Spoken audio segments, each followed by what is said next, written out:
आप सबने देखा और आज के ऐतिहासिक दिन के गवाही बने।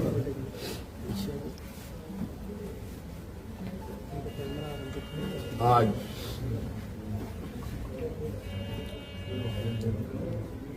भव्य शपथ ग्रहण के बाद नई सरकार गठन के मार्ग प्रशस्त हुए हैं। उसके पश्चात आज हम प्रोजेक्ट भवन में आए हैं और बहुत सारे बिंदुओं के साथ पदाधिकारियों को निर्देश भी दिया गया। उनमें से कुछ महत्वपूर्ण बिंदु हमारे सामने थी, जिसका हम लोगों ने निष्पादन किया। आप सब लोगों ने देखा और आप सब लोगों को मालूम है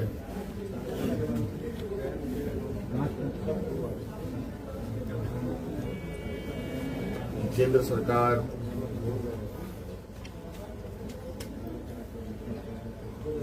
देश की रक्षा हेतु अग्निवीर जैसी कार्यक्रम को चला रही है।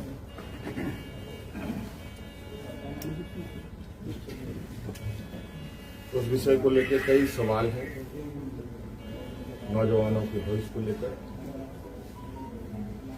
और आपको मैं बताना चाहूंगा कि राज्य सरकार ने,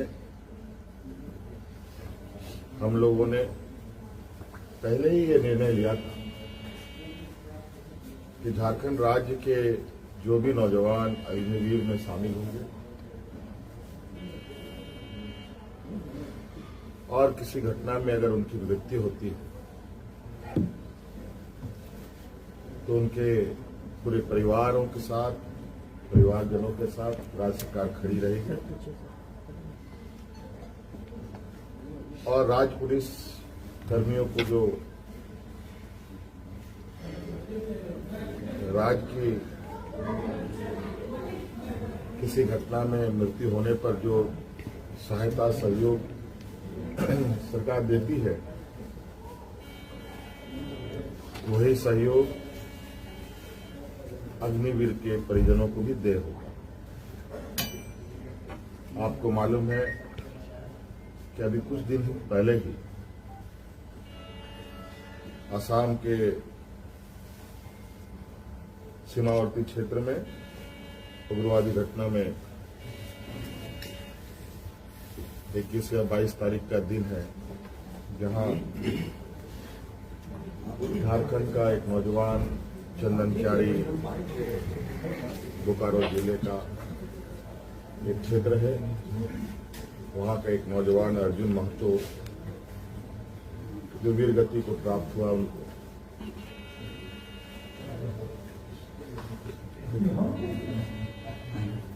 और आज हमने उनके परिजनों को बुलाया। उनके भाई को हम लोगों ने एक नियुक्ति पत्र दिया और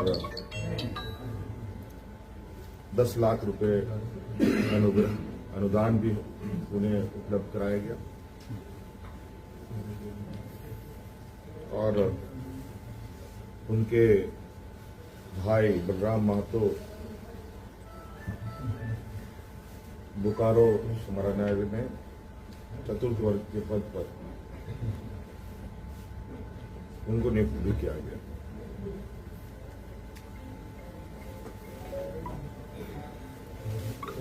लगभग मुझे लगता है इस घटना को हुए हफ्ता दिन हुआ होगा और हमारी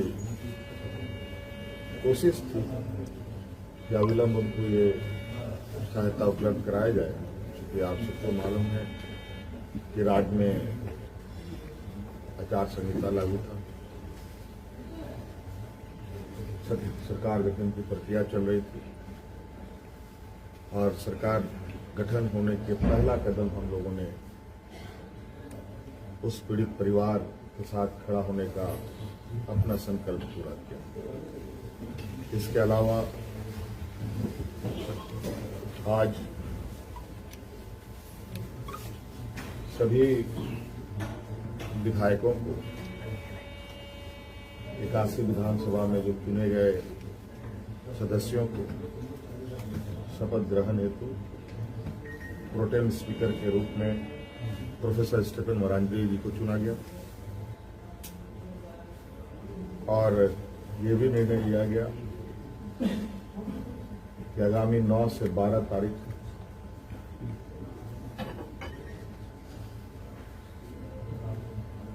सरकार का प्रथम सत्र आहूत होगा और ये भी निर्देशित किया गया कि जो हमने निर्णय लिया था कि मैया सम्मान योजना के तहत दिसंबर माह से महिलाओं के खाते में 2,500 रुपये देने का, उसे भुगतान किया जाएगा प्रतिमाह। केंद्र सरकार में हमारा जो बकाया है 1,36,000 करोड़ रुपया,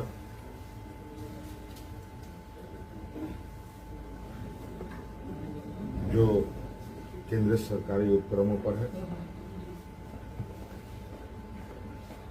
उसकी वसूली के लिए कानूनी कार्रवाई प्रारंभ की जाएगी।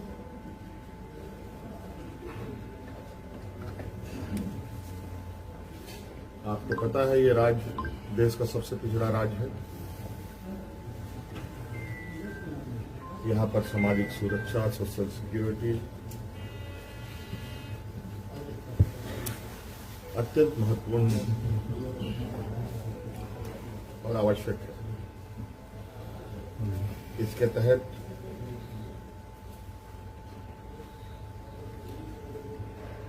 राज्य के गरीब गुरुआ लोगों को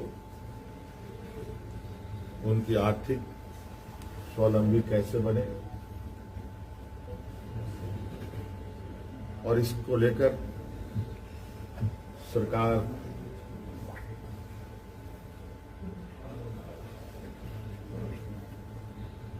को अपनी आय बढ़ाने की आवश्यकता होगी। इसके लिए नए स्रोत खोजे जाएंगे। खनन क्षेत्र में लागू या चल रहे पुराने करों की समीक्षा होगी और उसमें वृद्धि एवं न्यायिक मामलों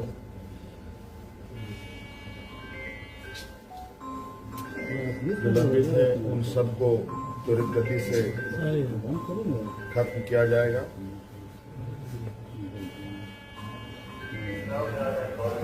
खनन क्षेत्र में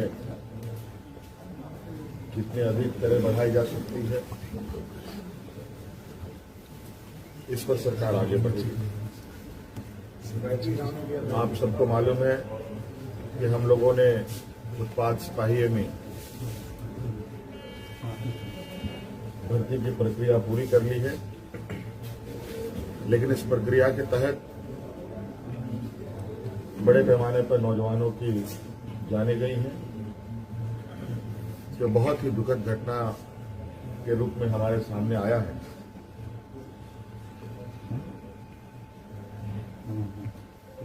चूंकि भविष्य में भी बड़े पैमाने पर पुलिस की बहाली होनी है,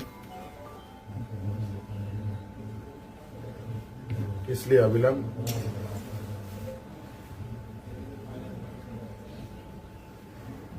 पीछे हुए नियुक्ति में जो घटना घटी है उसकी समीक्षा की जाएगी।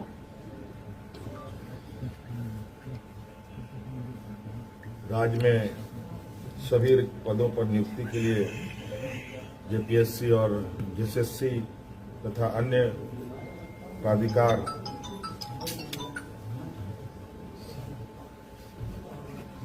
1 जनवरी 2025 के पूर्व परीक्षा कैलेंडर प्रकाशित किया जाएगा और जो लंबित रिजल्ट हैं उनको प्रकाशित किया जाएगा। साथ साथ में ये भी निर्णय लिया गया, असम में जो वहां के चाय बागान में